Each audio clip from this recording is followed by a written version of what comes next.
తోటల్లో సంవత్సరం పొడవునా పూత కాపుంటుంది. కానీ రైతుకు ప్రధానంగా ఆదాయం వచ్చేది మాత్రం మార్చి నుంచి జూన్ వరకు వచ్చే కాపు నుంచే. అందుకే రైతులు ఆ సమయంలో పూత నియంత్రణ, యాజమాన్యం చాలా ముఖ్యం. మరి పూత నియంత్రణకు సమగ్ర యాజమాన్య పద్ధతులు చేపడితే సకాలంలో కాయలు కోతకొచ్చి మార్కెట్లో మంచి ధర పలికే అవకాశం ఉంటుంది.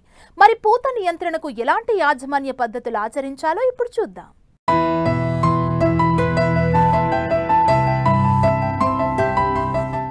తెలుగు రాష్ట్రాల్లో నిమ్మ తోటలు అధిక విస్తీర్ణంలో సాగవుతున్నాయి. దక్షిణ భారతదేశంలో సాగయ్యే నిమ్మ తోటల్లో సంవత్సరంలో 2% మాత్రమే సహజ సిద్ధంగా పూత ఏర్పడుతుంది. మొదటిసారి జనవరి, ఫిబ్రవరి నెలల్లో వచ్చిన పూత కాయడానికి 3 నెలల సమయం పడుతుంది. అంటే ఏప్రిల్ నుండి జూన్ వరకు దిగుబడి వస్తుంది. రెండవ దఫాగా జూన్, జూలైలో పూతకు వచ్చి పంట అక్టోబర్లో దిగుబడి వస్తుంది. అయితే ప్రస్తుత వాతావరణ పరిస్థితుల్లో మార్పులు చోటు చేసుకుని సంవత్సరం పొడవునా చెట్లపై పూత, పిందె, కాయలను వివిధ దశల్లో గమనిస్తున్నాం. నిమ్మ సాగు చేసే రైతులు మొక్కలకు నీటిని ఎప్పుడు పడితే అప్పుడు అందించడం వల్ల సరైన సమయంలో చెట్లు పూతకు రావడం లేదు. వేసవి కాలంలో కాయ దిగుబడికి మంచి డిమాండ్ ఉండడం వల్ల రైతులు వేసవిలో అధిక దిగుబడిని సాధించడానికి కొన్ని ముఖ్యమైన యాజమాన్య పద్ధతులను చేపట్టాలి.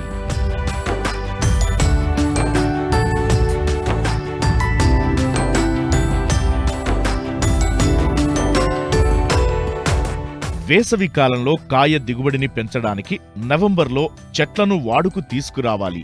నిమ్మజాతి చెట్లలో పూత దశకు రావడానికి కొమ్మల్లో పిండి పదార్థాలు ఎక్కువగాను, నత్రజని మోతాదు తక్కువగాను ఉండాలి. నిమ్మ చెట్లను వాడుకు గురిచేయడం వల్ల కొమ్మల్లో పిండి పదార్థాల నిల్వ శాతం పెరుగుతుంది.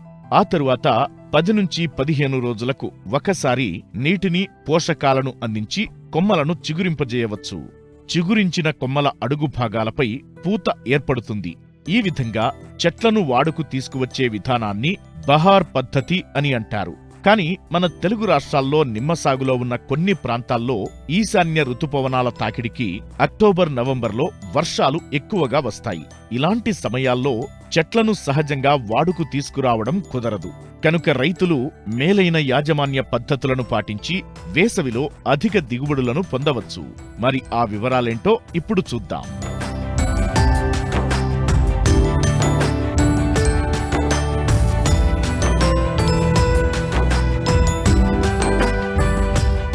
నాణ్యమైన నిమ్మ దిగుబడులను పొందడానికి జూన్లో 50 ppm జిబ్బరెల్లిక్ ఆమ్లాన్ని, సెప్టెంబర్లో 1000 ppm సైకోసెల్ ద్రావణాన్ని, అక్టోబర్లో పొటాషియం నైట్రేట్ 10 గ్రాములు లీటరు నీటికి కలిపి చెట్లపై పిచికారీ చెయ్యాలి. నవంబర్ మొదటి పక్షంలో చెట్టుకు 20 కిలోల పశువుల ఎరువు, 2 కిలోల వేపపిండి, 500 గ్రాముల యూరియా, 400 గ్రాముల మ్యూరేట్ ఆఫ్ పొటాష్ ఎరువులను చెట్ల పాదులో వేసి నీరందించాలి. ఎరువులు వేసిన 10-15 రోజులకు చెట్లు చిగురించి పూత రావడం మొదలవుతుంది.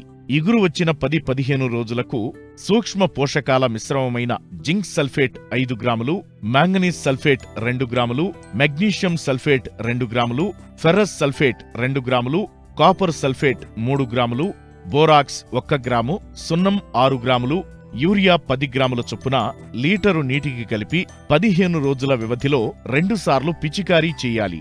పిందె బఠానీ సైజులో ఉన్నప్పుడు హార్మోన్ల లోపం వల్ల పిందె రాలుతుంది. దీని నివారణకు ప్లానోఫిక్స్ 2.5 మిల్లీలీటర్లు 10 లీటర్ల నీటికి కలిపి పిచికారీ చెయ్యాలి. జనవరిలో కాయ పెరిగే దశలో ఒక్కో చెట్టుకు 20 కిలోల పశువుల ఎరువు, 2 కిలోల వేపపిండి, 300 గ్రాముల యూరియా, 350 గ్రాముల మ్యూరేట్ ఆఫ్ పొటాష్ ఎరువులను వేసి నీటిని అందించాలి. ఫిబ్రవరిలో 2.5 సెంటీమీటర్ల మందంతో వేరుశనగ పొట్టు, వరి ఊక, వరిగడ్డి లాంటి వ్యవసాయ పదార్థాలతో చెట్ల పాదులను కప్పాలి.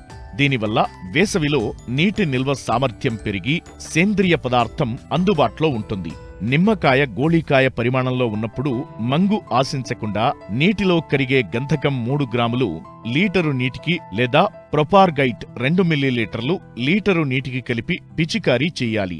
వేసవిలో కాయ పరిమాణం, రసం శాతం తక్కువగా ఉంటుంది కనుక పొటాషియం నైట్రేట్ 10 గ్రాములు లీటరు నీటికి కలిపి పిచికారీ చెయ్యాలి.